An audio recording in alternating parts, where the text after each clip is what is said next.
Welcome to Uncomfortable, conversations about culture and Christianity. My name is Eric, and today I'm joined by Jess. Hello, world. And Alex. Hey, everyone. Hey to you. And we have a guest today, and that guest is Rick Painter. Welcome to the show. How are you today? Great. Thanks for having me. I appreciate you guys having me here. Thanks for being here. Rick, today you're here because we're going to be talking about having a healthy relationship with money and what that looks like. And why don't you tell us just a little bit about yourself, introduce yourself to the audience so we know a little more about you and why you might know something about relationships with money. Sure. Thanks. I've been coming here to the church for 42 years, so I've been a longtime attendee of Christ Community Church. I've been a school counselor for the past 23 years. In 2018, my wife and I started to look at our finances together, and we were $48,000 in debt. And we said, this is ridiculous. What do we need to do? So we got together, created a budget, and started to figure out how to go about paying off that $48,000 in debt.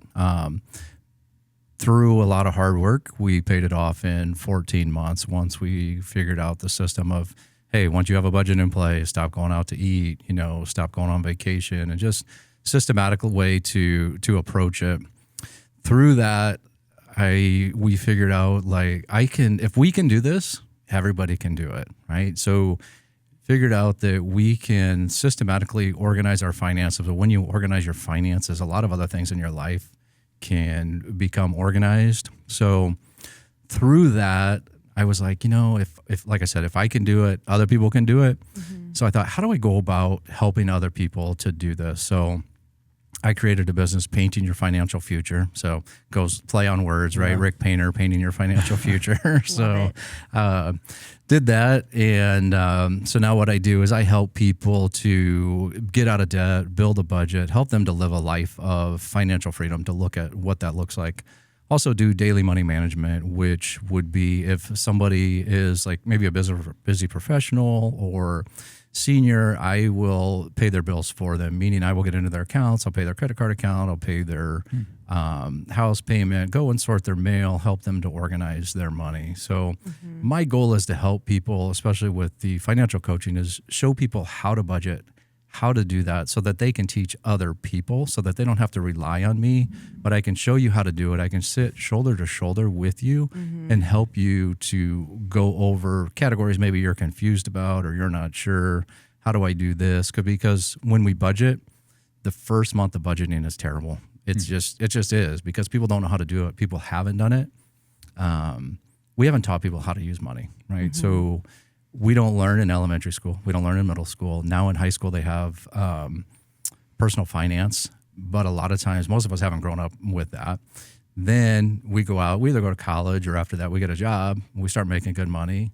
Then it's, now I need to get a credit card. So you get a credit card, right? And then after a credit card, you're like, I need a car. So then you get a car payment. Then you get a house. Then you're like, okay, now I need a home equity line of credit. Now I need to put furniture. So you just start expanding all of that. And so nobody's taught us how to sit down and do a very basic budget. So I don't do any financial planning, anything like that. Mine is very basic because we need to get down to the basic to show people how to use their money. Rick, a question I have for you, just because you said 2018, so that's not that long ago, right? Help us understand, one, because I think sometimes people wonder, that's a big number, $48,000. Sure. So did that have anything to do with your house, or is that outside of mortgage debt? Sure. It's outside of mortgage debt. I just wanted to clarify that because sometimes people talk about. And then the other question I have is just to help us paint the picture, no pun intended. Okay. Yeah, there you go. How long were your wife and you married?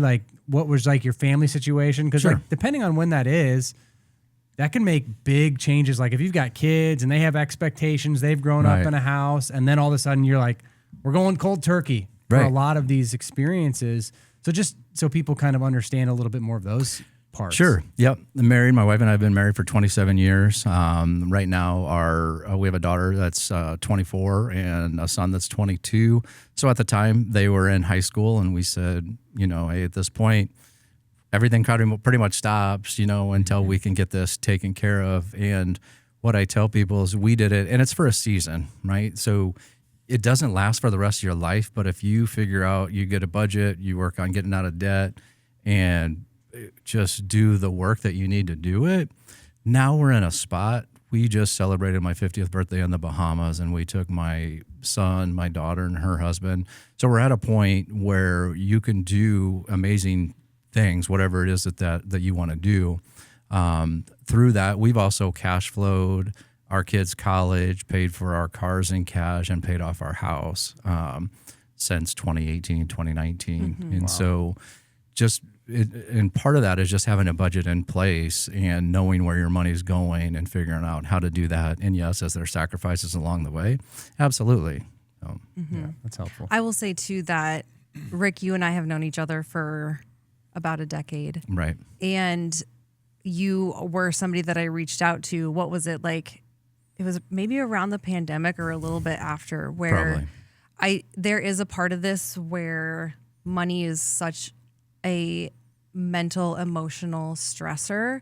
And I will just echo what you said of like, I grew up where I didn't understand money. I think a big thing for the generation that I'm in is I was never talked to about even school loans, or especially now when there was like subscription starting and things like that.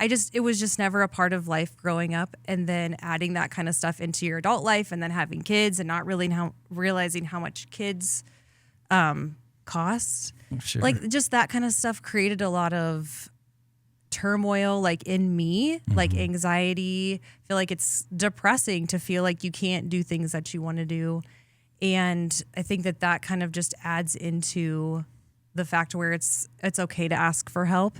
And so, I mean, yeah, there are people that have a lot of money and you're paying your bills, but you're also like meeting with normal people like me that were I was probably like in my early 30s at the time, 3 young kids. And just the fact of like talking to somebody about finances and things like that. But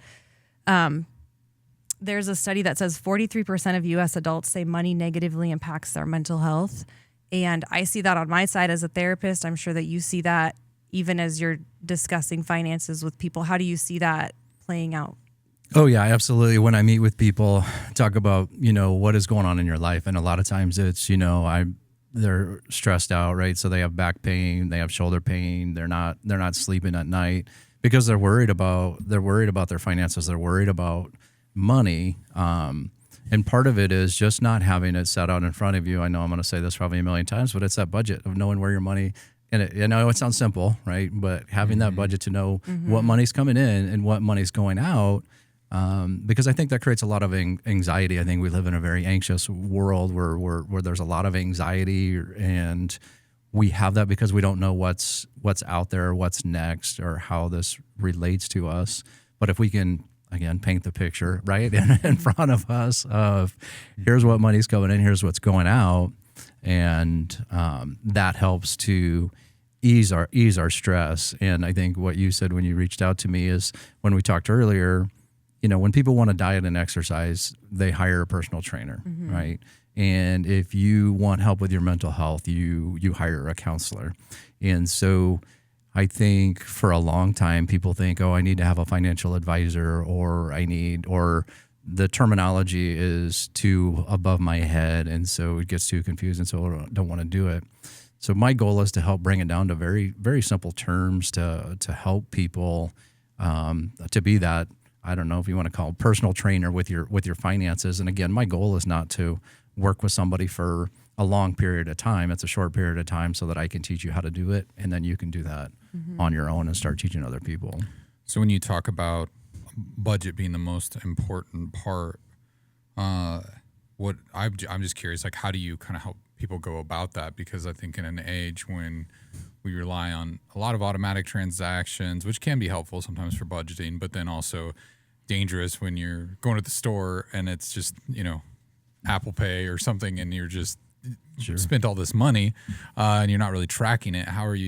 What are some tips you give to people to maintain that budget once they've decided? Right. Yeah. And great question. When I first start meeting with people, what I do if they want to work with me is I ask them for their last 3 months of their credit card statements, bank statements. And what I do is then I sort it all into like a Google sheet, Excel spreadsheet, And so each month I break down their categories for them, and then I meet and I say, okay, here's what you've spent the last 3 months. So give them an idea of what that looks like.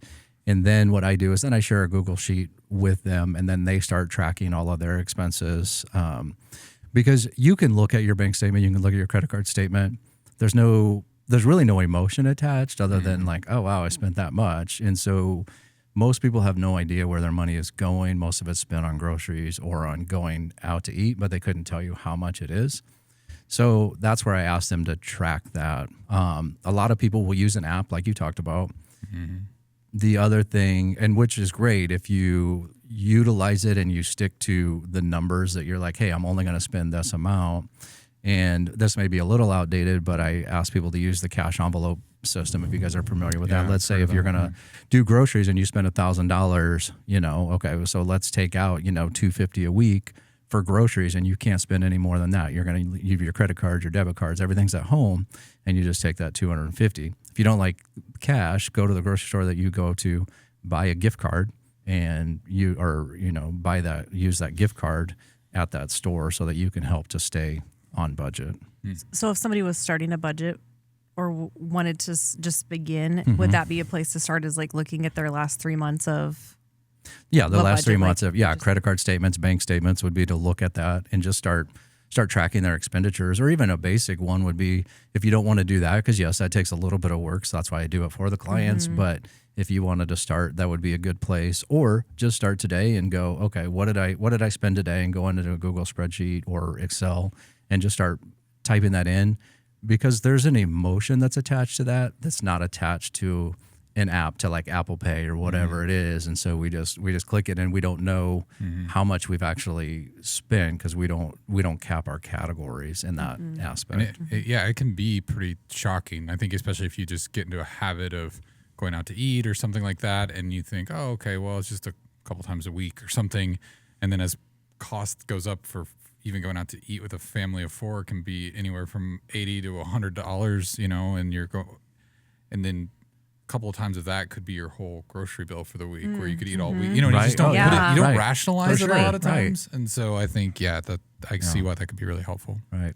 Yeah. And the other thing that comes up is, the Klarna and the Afterpay. I don't know if you guys are familiar with that. A lot of times, we have the buy now, pay here, and I see a lot of clients now that have the Klarna and all the different Afterpay, because they have the app, and it's like, oh, I'll just pay for it later, and then it just builds and builds and builds. So I think one of those things, getting into why our relationship with money can produce so much anxiety. One of the passages that Proverbs talks about in Proverbs 22 is that the borrower is a slave to the lender. And we hear that, but when you actually think about it, like, of course that's going to drive anxiety, because when it feels like somebody's always chasing after you, when it feels like you're always on the line, and maybe today's going to be the day that a catastrophic thing happens, or you got calls coming in from people saying, hey, the bill's due, or you got letters coming in, that pressure, and not even to mention all the other pressures you've got going on in life, when that's hounding you, and it's such an essential every day to live, and it feels like you are living that paycheck to paycheck, and you're already kind of dug yourself a hole, man, that can put you in a cycle that can produce so much anxiety in your life, because it just feels like there's always someone on your tail, and you can't just get a little bit further ahead in life. And so I can see why for people, and why in Scripture it gives us those simple, practical realities that, man, if you're in debt, that's just the reality. You're a slave. Sure. You're always going to be subject to that master, whoever it is, whether it's, whatever, Visa, MasterCard, whatever that place that you've had to borrow from is. And so, of course, that cycle of anxiety is going to happen inside of our lives, which I think is a big deal. Which, and you talk about debt, and I think we rationalize it all sorts of different ways.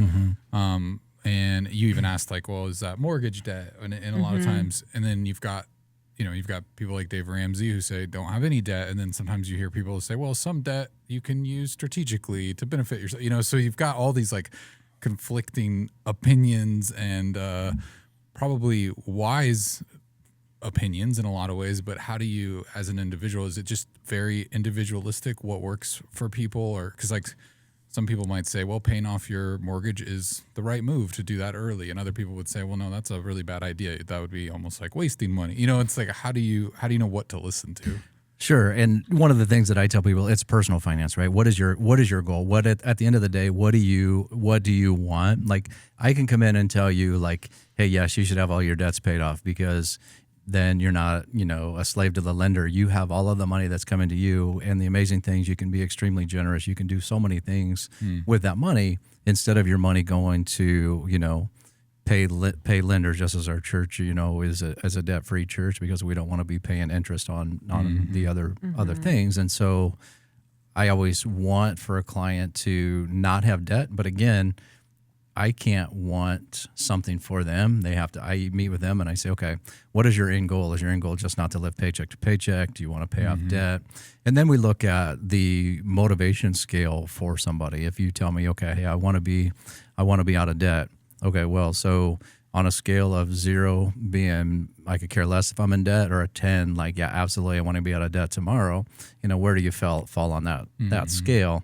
And so that usually tells me, if you're, anywhere from 6 to 10, you're like, okay, you're really want to pay that off. If you're like, I don't know, I'm at a 2, then I'm like, well, okay, then debt really doesn't matter to you, and so you're okay with that. So again, it's a personal thing. I would love for people to be out of debt, but again, like I say, it's a personal thing, and so because you're going to make more of an effort depending on what your goal is. And so when I go through your budget, I look and say, hey, you told me this was your goal, so basically what you're doing is not going to help you to get to that goal, or hey, this would be a way to help you get where you want to be.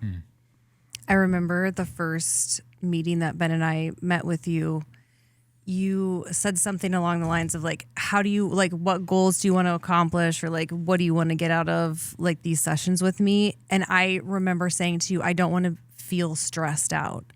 And that wasn't necessarily something tangible of like, okay, well, how is that solved in your budget? Sure. But that, even like us kind of processing through that, made me look more at my relationship with money, because really, like, where was that stress coming from? Maybe it wasn't the amount of debt that I had, but it was not knowing how to use it, or it was triggering my anxiety, because I realized that a lot of my relationship with money was a poor example of how that was managed, and like being secretive and like not knowing a lot of like things that happened like in my early childhood. And so I developed this understanding of money that was affecting my budget that was completely mental.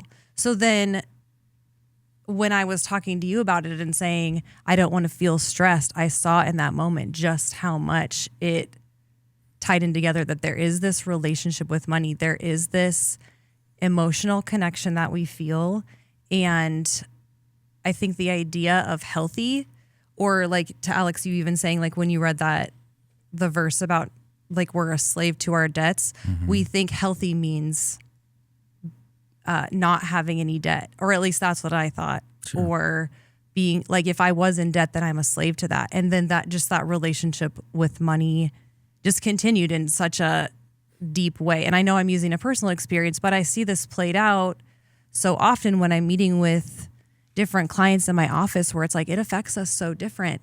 And we would attribute not just dollar signs to when we're talking to somebody in finance, but it's like, it affects us emotionally. It makes us feel sad. Like we have a relationship with even like our upbringing with how we view money. So I don't know if you want to talk a little bit more about that, and just like how our Sure. Yeah. I mean, yeah, I love what you said. It is very emotional. It doesn't matter, if you don't have money, if you do have money. I think sometimes when people do have money, it becomes that comparison, right? You look and go, oh, how can I get to that next step, or how can I get to that big house, or how can I get to that car, because I'm no longer in debt. So what's my next? So I made my goal of getting out of debt. Now what? So, okay. So am I just satisfied with being out of debt? So we need to look at, what are our goals? What's a healthy goal? And, if you're married, talking to your spouse about what is that healthy goal for you. How would you define that? Like a healthy relationship with money? I think part of it is just making sure that again, coming back to knowing what you have coming in, what you have going out, but then what is what you do today affects where you're going to be in 1 year today, with your money. What affects where you're going to be in 5 years and where you're going to be in retirement. So it's looking at, I think a healthy part is looking at what are our goals, and are our goals realistic of what we put out there. Oh, I want to be a billionaire. Well, okay, most of us, that's very unrealistic, but like, okay, I want to retire with $1 million. Okay, that's, that could be realistic, right? So how do we go setting that up to do that? I think a healthy part is just tracking our money, knowing where our money is going. Is it right to share some stories on some emotional things? Yeah, I would say. So I had somebody reach out to me. It was a church reached out to me to work with a couple. And I always do a free consultation. So I'm meeting with this couple just to see if they're going to be willing to put the work in. Because if somebody's not going to be willing to put the work in, I don't want someone to pay me to do it. And so met with a couple, and I was like, oh yeah, you're really on top of it. They're great. They're going to be willing to do that. So met with them for the first time after the consultation, met with them and said, okay, let's go over your budget numbers. And something just was not adding up. I'm like, you guys, you have money left over. Like, I don't see where the issue is. They were going to the food bank to get their food. They were struggling. They weren't going to be able to get a turkey for Thanksgiving. And I'm like, there's money missing here. And they said, well, we board 2 horses for $750 a month. I said, okay, so you guys are going to the food bank. Your horses are eating better than you guys, and you're not willing to give this up. So they're so emotionally attached to those horses, and so then that's affecting the rest of their life. So then that's, I look at that as super unhealthy. But at the end of the day, that was what they really wanted and couldn't see outside of that. And so there's, like you said, there's a lot of emotion attached to money, and we attach emotions to a lot of things in our lives as well. When I think you see, whether it's lottery winners or people that have this idea, like, if I get to this whatever threshold is, then I'm going to be good. But if the relationship is not sturdy, the same thing happens in your maybe body image and diet and exercise. Like, if I could finally get to this place, then all my problems are going to be solved. And then you work really hard to get to that place, and you realize I was starting at the wrong place. I wasn't starting out of like a goal to actually have a healthy relationship with money. I was just starting out of a goal to have more money. And an unhealthy relationship at a little just turns into an unhealthy relationship, at a lot. And I think that's, for a lot of people thinking about it through those types of lenses, if you don't actually do the real work to fix the relationship, then you're not going to actually be more healthy. You're not going to be you've convinced yourself you're going to be in a better spot, but in some ways you are in a deeper spot, Right. More. Jesus, talks about to the rich young ruler, like, you don't want to just give up everything. Like, it talks about not wanting to gain the whole world and losing your soul. And I think it's talking about that idea of, man, if your relationship, if you don't have all those things figured out, then that relationship with money, being a negative one, is just going to destroy you in a lot of ways. Oh, absolutely. And I meet with people who, they make over 6-figure incomes, but they're living paycheck to paycheck. A lot of people think, oh, if I could just make 6 figures, then my life would be amazing. One of my clients, they have over $1 million in assets and make really, really good money, but they have it was over $120,000 in debt just on so many different things. And, but they make $100,000. So everybody thinks, oh, you make $100,000. So life is good. And so again, it's figuring out that healthy relationships. When you asked about, their goal was, I want to be debt free. Okay, well, let's set out a plan. And that was the first time that they were like, oh, we can know where our money's going. We have a budget. So it's all sorted out. They're like, oh, we see where, and start tracking that and figuring out like, okay, we can do this to get to a healthier place. And sometimes our goals change along the way, which is okay. And I think that's healthy, because if your first goal is pay off debt, well, what do you do after that? And, is it becoming, and having some other plans in place, and then becoming more generous with your money, or figuring out what are your other goals? What are your other life goals to do with your money? I do wonder, like, when you're gauging someone's willingness to, make sacrifices, whether that's big or small, like how how they go about it. Because I guess the adage of a TV comes to mind where people would say, well, you buy the 40-inch TV, you're never going to buy a 30-inch TV. Or if you buy it, once you get up to the 65-inch TV, you're probably not going to go back down to a 55-inch TV. And I think it's just true that you get comfortable in that spot. So even as you make more money, you start to find reasons to spend that money, and it's typically pretty justifiable, at least in that person's mind. Sure. Like, okay, well, I only have 3 streaming subscriptions, and I own and we have to have this phone plan and this internet plan, and this, and there's these justifications that we make.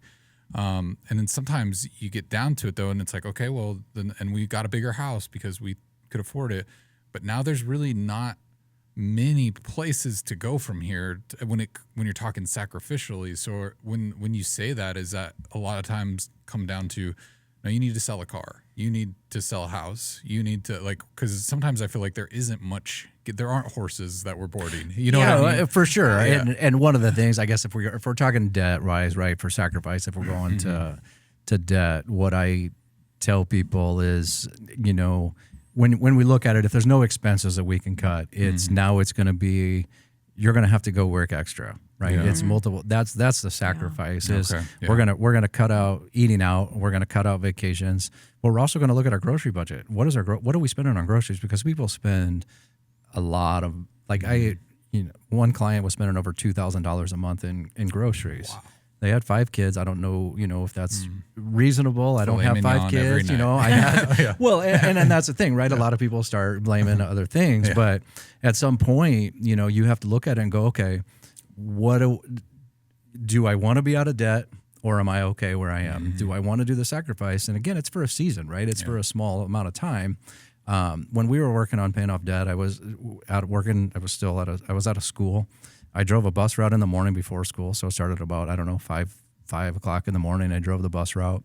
We'll go do my counseling during the day. I would drive a bus route after school. Once that was done, I drove valet at the casino. So I would do that probably until 11, 12 o'clock at night.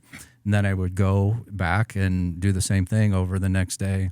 On the weekend, sometimes our students, maybe our basketball team would have a game or whatever, or cheerleaders would need to go to the game. So I would take people on the bus for that. So was I tired? Absolutely. Yeah. But was it worth it? Absolutely. And so if people, again, it goes back to, it's your money. What do you want to do? What is your motivation? Everybody loves the idea to be out of debt. People don't love the work to get out of debt. It's just like losing weight, it's like, and it's not an overnight pill. Yeah. Like, you don't lose 20 pounds in 2 days, just like you're not going to get out of debt unless someone gives you a big inheritance to do that. So it's that work and setting those habits. So hopefully as you get out of debt, you build those healthy habits of what that is with money, and have a different relationship with money as you go through that. And then were you able to sustain what you did? Because like you said earlier, it's a season. Like, it's a time where you're just like, okay, I'm putting my head down for this amount of time. Sure. This isn't always going to be this way. Oh yeah, for sure. Because you could see how, our debt was going down. If you didn't see that and you couldn't see it going down, just like, when you're losing weight, you weigh yourself to see, okay, hey, it's going down. If I didn't see anything going down and we weren't budgeting, and it was just, hey, I'm just doing all this extra hours for what, then I would just be burned out and be like, okay, we're not doing this. But like I said, I love where we are at now, because we went through a season of didn't love doing it, but right. So, but love where we are now, and being able to help people to see that they can do that too. Yeah. And it seems like sometimes the first measure of success is being able to just lay it out there and say, I need help. Like, I'm in a problem. I'm in a predicament. I'm curious for you, maybe personally, or as you've worked with people outside of your relationship with money, once you start having to pick up extra jobs and you have to say no to friends, or people start to realize, oh, Rick, what's going on? Are you guys in, because we don't broadcast that, our net worth and our debt and stuff isn't worn on our t-shirts and things like that, thank goodness. But so when those things are happening and you're having to not just admit to yourself, we have money problems, but other people, maybe it's family or whatever, that have always been like, oh, that doesn't make sense. You guys always look like you're well. Your kids are doing well, all this stuff. and you start to make those sacrifices, I guess because for me, like I care about what people think about me, right? Sure. And so how do those relationships affect and like having those conversations affect just your self-worth and just outside of just the relationship with money, but how that affects and ripples out beyond that to your other relationships? For sure. It's one of those uncomfortable things, right? That we talk to everybody about everything but money. It's one of those things where like people will talk to you about anything and everything, but it starts talking about, hey, what do you do with money? Oh, let's go do something else besides talk about that conversation. So yeah, I mean, at the beginning it's uncomfortable, but then it's like, oh, I'm going to show you, if you want to see what we're doing, hey, let me show you what we're doing. Let me show you how we're doing this. But yeah, I'm the same, you want people to be like, oh, you got it all together. You're doing well. You're doing all this. But then all of a sudden, oh, you're not going out to eat. You're not going on vacation. You're not doing this. Oh, what's going on, but just knowing the other side, people supporting us through that and just knowing that we were going to be working through that season. That's great. Yeah. Let's talk a little bit about just how the stress kind of shapes our emotions and even to Alex's point, our relationships and what that impact has. The note we have here says the Financial Health Network reports that financial stress is strongly associated with anxiety, depression, emotional exhaustion, and reduced well-being, and money stress rarely stays isolated. So, it kind of spills into everything, and I think that is something where people are going to notice a change, whatever that is. I mean, even in your personal experience, like how did you regulate that, or when you're coaching others, how do you help them prepare for that? Because it might be something that like, even like you've mentioned losing weight and things like that, you can be very optimistic going into this new adventure, this new exciting thing. It's like, I'm taking ownership of this problem. I'm going to fix it. But then a month in, even maybe a couple weeks in, you start to second guess all of this and feel that stress. Right. Oh yeah. I mean, it's a major stress. I would say one of the reasons that people reach out to me is because they're in maybe marriage counselor and the counselor recommends because the issue is money. So they reach out to me. And so people call me when they're I call it in trauma, right? They're at the point where it is stress. And you asked how I regulated it at the time. I think for me, it was a challenge because I like to say, oh, okay, here's a challenge. How are we going to get over that challenge? How do we get to the finish line? And how can I make that finish line come faster so I don't have to stay in this season? But when I work with people, I understand that there's a amount of shame and guilt that people have because like we talked about, we haven't taught people how to use money like we talked about earlier. And so people get in debt or they live paycheck to paycheck and they just feel ashamed of how they spent money. And so my goal in working with people is how do we take that shame and guilt? And part of it is I'm going to teach you. And so if I teach you and then you say, well, forget it, I don't care about any of it, then you should look at some shame and guilt. Yeah. But teaching you how to move forward once we teach you how to do that. But yeah, I think there's a lot of stress that comes, especially in marriage, if you have people who are on different pages of how they grew up with finances, and then talking through, okay, or do you combine finances? Do you have separate finances? And when I work with people, my goal is not to make them combine their finances. It's to work with them where they are. I would love for them to combine their finances, but at the end of the day, it's their money. And so I'm never gonna pressure somebody to do something with their money. So I am curious, like when you have, you brought up the example of boarding horses or whatever, when you have those conversations and it becomes a point of contention, like, no, I don't want to give this up. I know it's hurting us, our family, it's hurting us financially, but we love those things. We have an emotional attachment to our pets. I mean, relationships with everything, right? And so then it's like, I'm killing this relationship to save this relationship. And sometimes it feels like I'm giving up this kid to save that kid. Right. And so how do you approach those kinds of conversations? And then that's uncomfortable. Like, for sure. People, it's like sacrifice happens. Something's dying on an altar here. Right. Yeah. I mean, prayerfully loving, and just going in and saying, here's some incongruent thoughts, right? So you guys are eating at the food bank. You don't have enough money. If you had this, it was $750. If you had this $750, you no longer, you can afford everything that you need on a monthly basis and start paying off some of your debt. So part of it is showing people, here's what you're telling me, because sometimes it's repeating what they're saying because they may not hear it when they're saying it themselves. And just talking through, like, here's the impact that you're making, because right now your wife is super stressed because of this decision that you're making with that, because it wasn't both of their decisions, it was one person's decision. I also think when we're having, like you were talking about, shame and guilt, when you add in tools, like these are ways to work with your finances, it can change the control from the shame and guilt that it has on us to, I have the tools and we can gain some control over the shame and guilt the more time we spend addressing where it comes from, addressing where the relationship with that is, and then we can at least see from a different perspective. So I think it's good that you're talking about just like giving tools, and when we have it, maybe they seem really simple, of like looking at your budget or where money's going, but really that helps us identify where the things that are important to us are, which is so much tied up in our identity. And I think that's why we see so much anxiety and depression and stress in this, because it has control of us. And we want this perception of, well, we have it all together. Right. And these things make us look good and like we have it all together. Right. Well, and what I tell people too is one of the things that we can control is our money.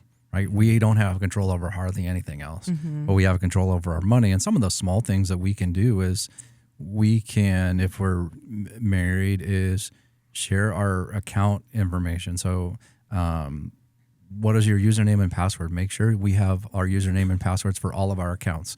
Make sure it's in like a safety deposit for your IRAs, for your 401ks, for, making sure your life insurance, just having everything organized. And so then that makes you feel a little bit better to have everything in one spot, so that way you have a little bit more control. Every year I send a picture of our will and everything to our kids, say, here's where it is. And they're like, is it happening? No, but I want to make sure you know where it is, and you have all of the account access. Here's where it is if something happens. So it helps you just have control. How everybody knows how to get into the account, not everybody, but you and your spouse, or if something happens to you, then your kids know how to access your accounts. So help us understand how to move forward and closer towards a healthy relationship with money, and what are some of those steps and that we can take? What's some hope that maybe you can offer people who are in the midst of this right now, who are feeling that stress, that pressure? I mean, as it sits right now, I think we're in an economic climate where everything is just so much more expensive. Groceries, housing, like everything is costing more. And I think some people feel a little bit blindsided by that, or feel at least like they can't keep up the lifestyle that they've had maybe in years past. What encouragement and just practical steps do you have for people? Sure. I would say the first practical step would be just start writing down your expenses. Even if you want to get on your phone and you want to go on notes, just start writing it down. And then maybe if you want to transfer it to like the Google Sheet, so that you have it written down, know exactly what you spend. That's probably one of the easiest and basics. If you're in debt and you want to get out of debt, just go and write down all of the debts that you have, so that you know the exact amount that on everyone, instead of it just being this, number that you have no idea. So you're like, oh, okay, I know where I stand on that. The other one would be, if you want a little bit more in depth, I would go back to, use the last 3 months of your bank statement, credit card statements, and then make it as a PDF, and then send it to an Excel spreadsheet, and then categorize each category, so that okay, this is what I'm spending in this category. Is this is this acceptable, or do I need to cut that? I will say a lot of times it's the Amazon and the Venmo. What are you spending on Amazon? What are you spending on Venmo? What do those categories go into. So I would look at your Amazon account and go, okay, am I buying groceries? Am I buying gifts? Or am I just spending whatever on there? So looking at what you're spending, and when you're getting ready to buy something, why am I buying this item? Mm-hmm. Is it because I need it? Or is it because I want it? Or is it a gift? And if it's, again, gifts, some people love buying gifts, but then what is the budgeted amount that you want to spend for this month? A lot of people are like, oh, it's not in my budget. Okay, well, what is your budget? You just don't feel like spending that amount of money now. Yeah. But a budget allows us to have the freedom to spend. So we know, like, oh, okay, we're going to go out to eat this month. I have $800 in my entertainment category. So, okay, I feel comfortable spending $200 going out to eat Friday night. So, and I don't need to worry about it. There's no shame and guilt in that money that I spent, because I know that I have it, and I know that that's what I set aside for it. So I would also look at doing either the cash envelope system, or if you want to do the gift cards, doing the gift cards, because that's another way to stay on track. Or I think, Jess, you might have mentioned at one time, do the delivery service at Target or whatever it is. That's what I do. Yeah, so that you know exactly how much you're spending instead of just going in and walking around the store. And that's what I do for grocery shopping now. Yeah. Just to help me stay on budget. Sure. That's a good idea. Yeah. Well, and I think stuff like that it feels simple, but it is practical in a lot of ways, because you can see before you check out exactly how much you're spending and that sort of thing. But I do think with things like Amazon, as you mentioned, that stuff, you have the Amazon credit card. It's just so impulse. Buy it now. You just hit it and it's over. Yep. And I just wonder, like, it's tough, because I think even the envelope system, I struggle with that. I know. Sure. My wife and I, we did that when we were first married, because we would always overspend because we had no money, So it's like we'd go to the ATM, we'd get that $200 for the week, and if gas and groceries didn't fit in that, we were kind of out of luck, And so, but I think now in the modern age, it is just so much more challenging, even though they offer all these apps and different things to track your purchases. At the end of the day, you still have to be pretty intentional, or you just lose track immediately. So it isn't a cashless society, but it feels like we're closer and closer than ever to that. For sure. And one of the things the other thing that I would say is going through each month and looking at what are the subscription services that you have. A lot of people have three gym memberships. And they're like, oh, I didn't know I had that. Or the streaming services, most people have no idea how many streaming services they have, or they have cable and streaming services. And then, they have a car wash service and a cleaning service and just a variety of other things. And it's like, okay, well, let's look at what can we cut out if we need to cut it out. What can we cut out and what can we live without? Yeah. Because those subscription services, right? It's $8.99, $10.99, $12.99.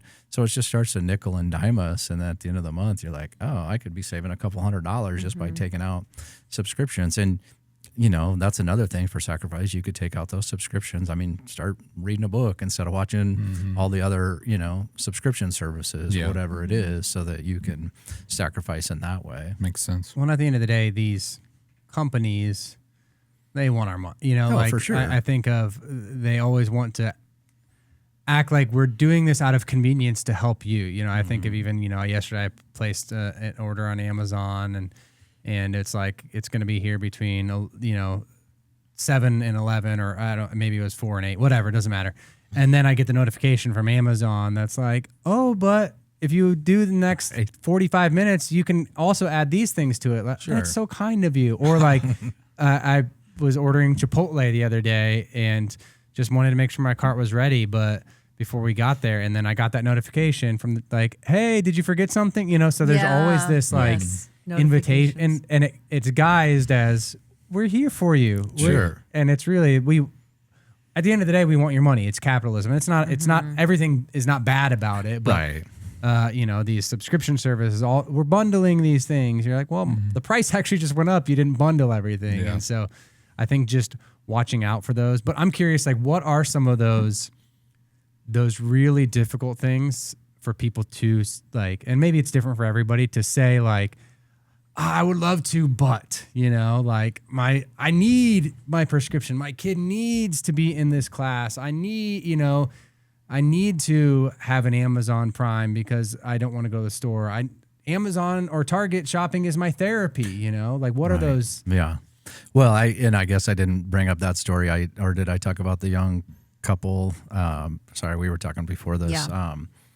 I was helping a young couple, and they had just moved here to town, and we had met to talk about if they want to utilize my services, and so then we'd gone through their 3-month budget, and this was the first time the husband had really gotten into the numbers or anything, and so the wife was like, well, I need to confess, I'm spending $1,000 a month at Target.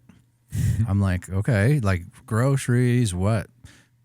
No, I'm just spending, I don't know what I'm buying, but I'm spending $1,000 a month. And so we start talking through it, and she goes, we moved here, I'm lonely, and that's my therapy is I'm going and I'm spending $1,000 a month. And so talking through that, we came up with she would be willing to just spend $100 at Target, get involved in a community that would help her with her loneliness and find other people. So then, talking again about money is emotional, that was super emotional, but that was something she was willing to get rid of. A lot of people, what I see is they have car wash services, or their kids are in sports, and it's like, oh, I can't sacrifice my kids' sports for this. And again, it's, like I tell people, it's only for a season, but that's their non-negotiable, or their Starbucks coffee. Some of that is their non-negotiables for that.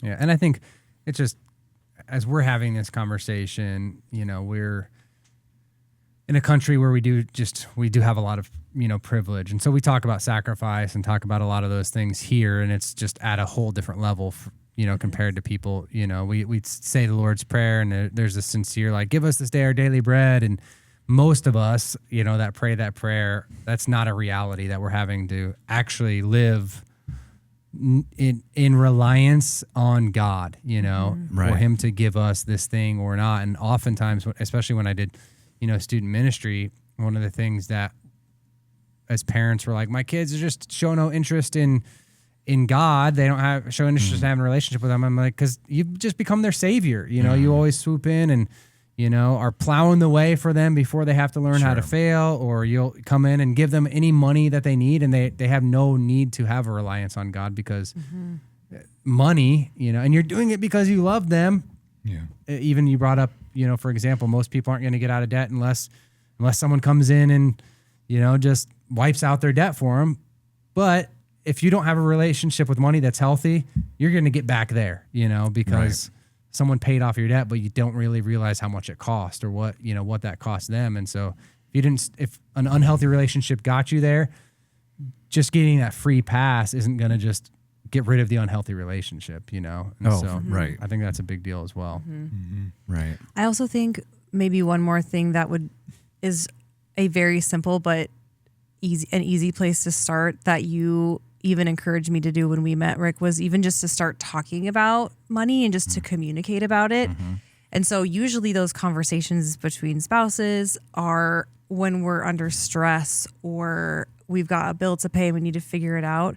But even just sitting down, I mean, this is a great time of year, like the year starting, even to look at 2026 goals, or what do I want if you're not married, like even sitting down and journaling or writing down some goals that you have, or just even thinking about what you want to do with your money or how you want it to look like. But I think even breaking that stigma of we can't talk about it, or how can we communicate about it in a healthy way. And sometimes that's just beginning talking about it when we're not under duress, but like, hey, what's the plan for the week before it's the end of the week and we don't, like, we're kind of scrambling to figure it out. Right. And so it's another maybe easy thing to add in, and even just kind of challenge yourself to do, to have that, try having an uncomfortable conversation with that, and really just commit to being not defensive about it. Because I even think when you were just talking, so many things that you talked about, it would, like giving up sports or giving up Starbucks, like those are things that matter a lot to people. Sure.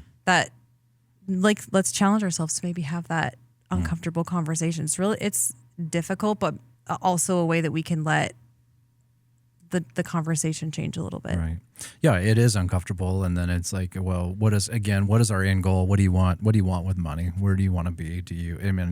again, it's personal, right? What do you want? Do you want out of debt, or do you want to stop living paycheck to paycheck, or you're fine with where you are? But if I'm helping couples, I usually say, hey, you know what? Spend 10 or 20 minutes each week. Don't spend any more than 20 minutes putting your budget together each week, because you're going to get frustrated with some things. So spend 20 minutes putting your numbers in there.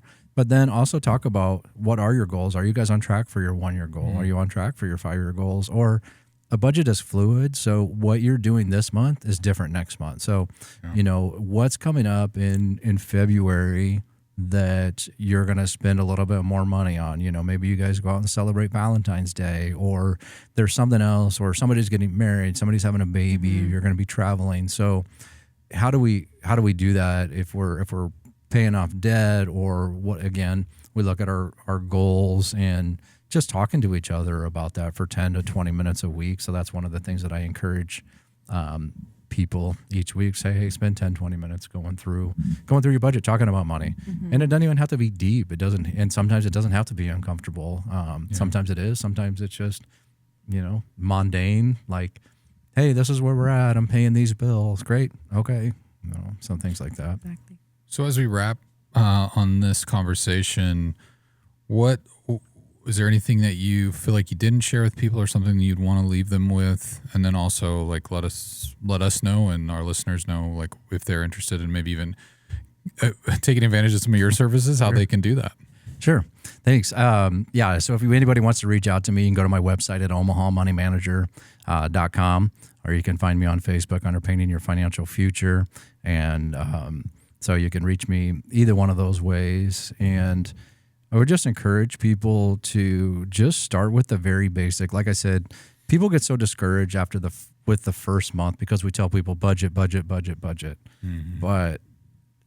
people aren't sure how to budget, and it gets frustrating the first month. So that's why I tell people, I work with people for about 3 months. Usually that's about average, because first month is really hard. Second month gets a little bit easier because you're starting to figure it out.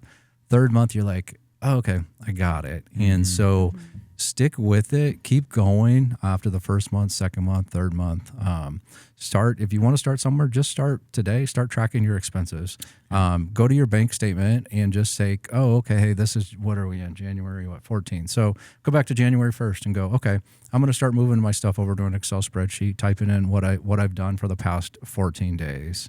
And later on, if you feel comfortable, then go back to your last 3 months of credit card statements and bank statements and do that. Start looking at maybe the, cash envelope system to organize your stuff. And you're going to realize there is a lot of emotion. Sometimes it's happy because you're like, oh, we're reaching our goal. Or maybe you didn't reach the goal that month, but it's okay. You're still on track and you know where you're going.